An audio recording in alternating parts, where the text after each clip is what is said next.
Hello everyone, this is Archana and I welcome you all on the inclusive zone channel. तो आज की video में हम पढ़ेंगे एजुकेशन पेपर का यूनिट 6 जो कि रिलेटेड है आपका रिसर्च इन एजुकेशन से। रिसर्च इन एजुकेशन का part A, part B, part C already हम फिनिश कर चुके हैं विद प्रीवियस ईयर क्वेश्चन और अभी हम पढ़ रहे हैं उसका पार्ट डी। पार्ट डी में भी हमने क्वालिटेटिव रिसर्च डिज़ाइन शुरू की थी और क्वालिटेटिव रिसर्च डिज़ाइंस में हम ग्राउंडेड थ्योरी ऑलरेडी कंप्लीट कर चुके हैं और आज की वीडियो का फोकस पॉइंट हमारा रहेगा नरेटिव रिसर्च डिज़ाइन। इसी के साथ हमने इंक्लूसिव एजुकेशन के सारे पार्ट्स फिनिश कर लिए हैं। अगर जो वो वीडियोज़ आपने ना देखी हों तो उन वीडियोज़ को देखिए और अपने कॉन्सेप्ट को और क्लियर करिए ताकि आप एग्ज़ाम में बेहतर कर पाएँ। इसी के साथ अगर जो आप मेरे टेलीग्राम चैनल से भी जुड़ना चाहते हैं तो आप जुड़ सकते हैं। वहाँ मैं प्रीवियस ईयर क्वेश्चंस डिस्कस करवाती हूँ और टेलीग्राम चैनल का ग्रुप का लिंक मैं डिस्क्रिप्शन बॉक्स में दे देती हूँ, तो you can check the description box to join the Telegram channel. तो स्टार्ट करते हैं और जानते हैं कि नैरेटिव रिसर्च डिज़ाइन क्या है और कब हम यूज़ करते हैं नैरेटिव रिसर्च डिज़ाइन।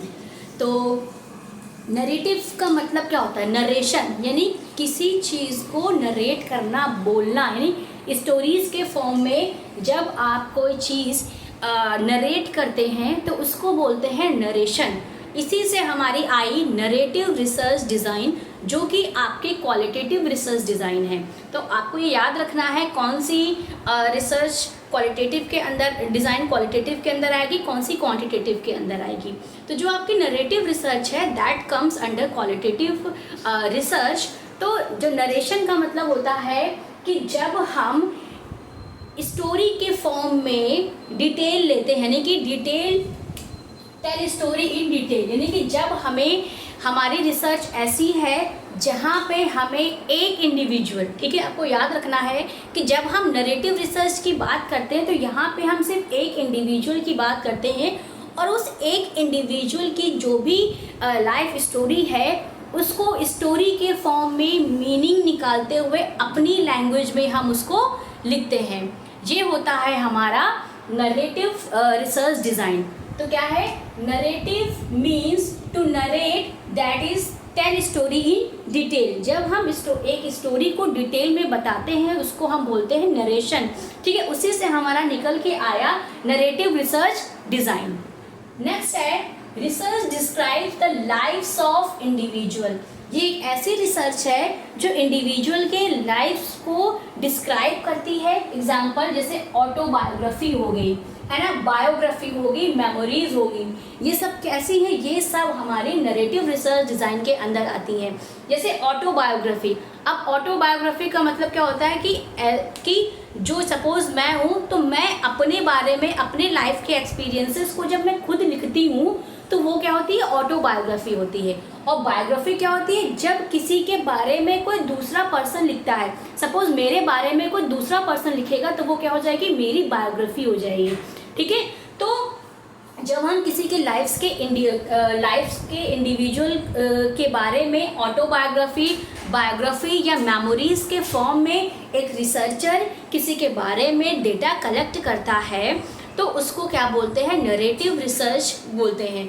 और जो भी हमें ऑटोबायोग्राफी, बायोग्राफी, मेमोरीज और स्टोरी के फॉर्म में जो भी चीज़ें हमें मिलती हैं, रिसर्चर उनको डिटेल में उनकी मीनिंग निकाल के उसको इंटरप्रेट करता है, ठीक है। तो यही सारी चीज़ें हम नरेटिव रिसर्च डिज़ाइन के अंदर करते हैं।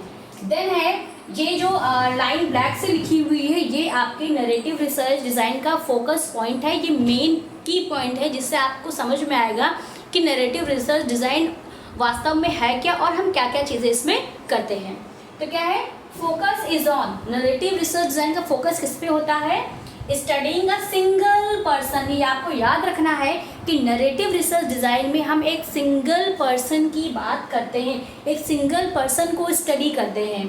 Gathering data through the collection of stories, मतलब जिस सिंगल पर्सन के बारे में हम स्टडी करेंगे उसका डेटा हम स्टोरीज के थ्रू, इंडिविजुअल एक्सपीरियंसेस, यानी जो उस इंडिविजुअल के एक्सपीरियंसेस होंगे उसके through, discussing the meaning of those experiences, जो भी वो एक्सपीरियंसेस बताएगा उसके मीनिंग्स को हम एक्सपीरियंस करके लिखेंगे फॉर द इंडिविजुअल, ठीक है। यही बात है कि जब हम नरेटिव रिसर्च की बात करते हैं तो यहाँ पे हम सिंगल पर्सन को स्टडी करते हैं, और वो जो हम सिंगल पर्सन को स्टडी करते हैं, जो भी हम डेटा लेते हैं वो उनके इंडिविजुअल लाइफ एक्सपीरियंसेस से लेते हैं, ठीक है, उन स्टोरीज़ के फॉर्म में लेते हैं, उनकी मीनिंग्स को हम इंटरप्रेट करके लिखते हैं। यही होता है हमारा नरेटिव रिसर्च, ठीक है। सब बस आपको की पॉइंट ये याद रखना है कि नरेटिव रिसर्च में हम स्टोरीज़ के फॉर्म में डेटा को लेते हैं और उसको हम इंटरप्रेट करते हैं, ठीक है। ये कैसी फॉलोज क्रोनोलॉजी, ये भी एक की पॉइंट है कि जब हम नरेटिव रिसर्च की बात करेंगे तो जो भी इंडिविजुअल अपने लाइफ के एक्सपीरियंसेस को शेयर करेगा, स्टोरी जो अपनी वो बताएगा, वो हम ऐसे ही रैंडमली या हैफाजर्ड मैनर में हम नहीं कलेक्ट करते हैं। उसमें एक क्रोनोलॉजी होगी, यानी एक सीक्वेंस में, एक क्रोनोलॉजी के फॉर्म में वो अपने लाइफ एक्सपीरियंसेस को बताता जाएगा और रिसर्चर उसको इंटरप्रेट करके लिखता जाएगा, ठीक। तो ये है आपका नरेटिव रिसर्च डिज़ाइन, जिसपे आपको ये सारी चीज़ें याद रखनी है। इन्हीं सारी चीज़ों से आप क्वेश्चन को पहचान पाएंगे कि ये नरेटिव की बात हो रही है या ग्राउंडेड थ्योरी की बात हो रही है, केस स्टडी की बात हो रही है, ठीक है। नरेटिव रिसर्च डिज़ाइन आप केस स्टडी से थोड़ा सा कंफ्यूज कर सकते हैं, क्योंकि केस स्टडी में भी हम एक स्पेसिफिक इंडिविजुअल या इंस्टीट्यूशन या सिंगल एक यूनिट के को स्टडी करते हैं। वैसे ही हमारा नरेटिव रिसर्च डिज़ाइन में भी होता है, यहाँ पे हम सिंगल एक पर्सन को स्टडी करते हैं, ठीक है। तो ये की पॉइंट आपको नरेटिव रिसर्च डिज़ाइन और केस स्टडी में याद रखना है।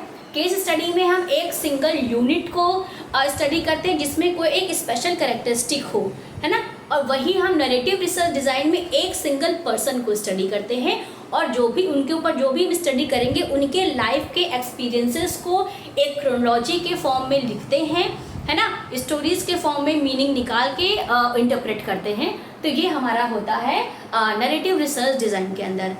अब हम बात करेंगे now we will talk about methods use in narrative research, यानी कौन कौन से मेथड्स को हम नरेटिव रिसर्च डिज़ाइन में यूज़ कर सकते हैं। तो पहला मेथड है इंटरव्यूज़, यानी इंटरव्यूज़ का यूज़ हम नरेटिव रिसर्च में कर सकते हैं। यानी कि जब भी हमें इंडिविजुअल के बारे में जानना होगा तब हम इंटरव्यूज़ को यूज़ करते हुए हम अपना डेटा कलेक्शन कर सकते हैं। तो पहला क्या है हमारा इंटरव्यूज़। दूसरा फैमिली स्टोरीज़, यानी कि जो भी फैमिली स्टोरीज़ उस मतलब कि हर एक इंडिविजुअल की फैमिली होगी, उनकी कोई ना कोई फैमिली में स्टोरीज़ उस इंडिविजुअल से रिलेटेड होंगी, तो आप फैमिली से उस इंडिविजुअल की स्टोरीज़ के बारे में भी जान सकते हैं, जो कि बहुत ही ऑथेंटिक होगी और सही होगी। आप उसको अपने डेटा में, अपने रिसर्च में यूज़ कर सकते हैं। तो दूसरा क्या है फैमिली स्टोरीज़। देन है आपका जर्नल्स। जर्नल्स में क्या कि अगर जो उस इंडिविजुअल के बारे में किसी जर्नल में कोई चीज़ छपी हो तो आप उसको भी एज अ डेटा अपने रिसर्च के लिए यूज़ कर सकते हैं। फील्ड नोट्स, है ना, ऑटोबायोग्राफी जो मैंने बता ही दिया आपको, और कन्वर्सेशंस एक्सेट्रा। तो ये सारे मेथड्स हैं जिनको आप नरेटिव डिज़ाइन करते वक्त यूज़ कर सकते हैं। पहला मेथड है interview, second is family stories, third is journal, field notes, autobiography, conversations etcetera. ऐसे बहुत सारे मेथड्स हो सकते हैं। ये बहुत ही कॉमन और बहुत ज़्यादा यूज़ किए जाने वाले मेथड्स हैं जो मैंने आपको बताए हैं।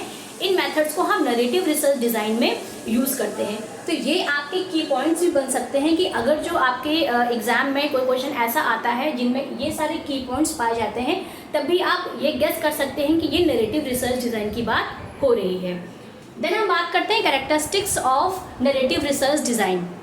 पहली कैरेक्टरिस्टिक्स है इंडिविजुअल एक्सपीरियंस। ये ही सिर्फ एक ऐसी रिसर्च है जिसमें हम इंडिविजुअल के एक्सपीरियंसेस को लेते हैं, उनको अपनी रिसर्च में हम यूज़ कर सकते हैं। तो क्या होगा, पहला है आपका individual experience as a characteristic काम करती है इन नरेटिव रिसर्च डिज़ाइन।